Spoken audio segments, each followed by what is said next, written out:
6 सूत्र बताए और उन 6 सूत्र में पहला त्रिपुंड धारण करना, दूसरा जल चढ़ाना, तीसरा भगवान देवालय शिवालय में जाकर भगवान शंकर की आराधना करना, पूजन करना, गले में रुद्राक्ष धारण करना, चौथा भगवान शिव के पंचाक्षर मंत्र का जाप,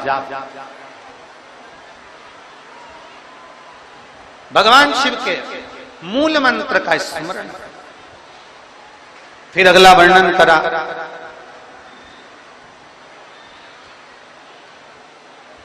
एक सूत्र में वर्णन करते हुए कहा देव ऋषि नारद से भगवान विष्णु ने कि भगवान शंकर की कथा में जाकर बैठना और बैठकर कथा को श्रवण करना, यह भी भगवान शंकर की शरणागति के बराबर है, शिव को प्राप्त करने के बराबर। शिव को प्राप्त करना। और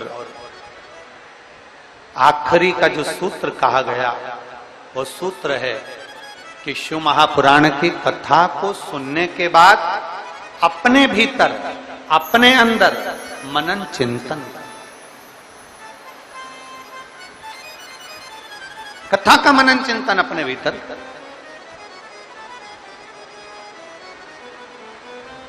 कथा को श्रवण कर लेना एक अलग विषय, कथा सुन लेना एक अलग विषय। शिव महापुराण की कथा कहती है कि जाना, कथा में पहुंच जाना, कथा में बैठ जाना, कथा में पहुंचकर विनय कर लेना, यह अलग विषय है। पर शिव महापुराण की कथा कहती है कथा में पहुंचने के बाद जितना बन सके उस कथा को अपने भीतर उतारना एक अलग विषय। बोल बम का नारा है, जरा जम के बोल बम का नारा है,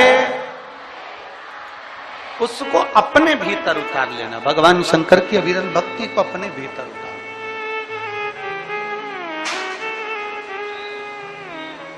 शिव कथा कह रहे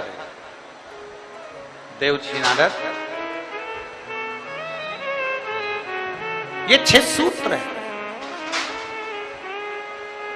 और इन 6 सूत्र को अगर आप पूरा धारण नहीं कर सकते, शिव महापुराण की कथा कहती है अगर ये 6 सूत्र को आप पूर्ण रूप से अपने ऊपर धारण नहीं कर सकते तो शिव महापुराण की कथा कह रही है कि एक सूत्र अपने अंदर जरूर उतारें। इन 6 में से एक सूत्र भी अगर हमारे भीतर उतर गया तो हमारे देवाधिदेव महादेव को प्राप्त करने में देरी नहीं लगे। 6 में से एक सूत्र भी हमारे भीतर।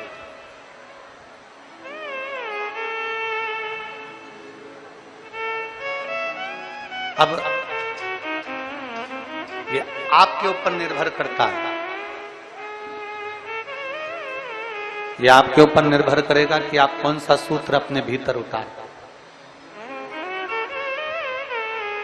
चंदन लगाना है मस्तक पर, त्रिपुंड धारण करना है मस्तक पर, या शिव के मंदिर में 1 लोटा जल चढ़ाना है, या गले में रुद्राक्ष धारण करना है, या पंचाक्षर मंत्र, षडाक्षर मंत्र, या श्री शिवाय नमस्तुभ्यम बोलना है, या भगवान शंकर की कथा को श्रवण करना है, या भगवान शंकर की कथा को श्रवण कर कर अपने जीवन में उतारना। ये आपके ऊपर निर्भर है।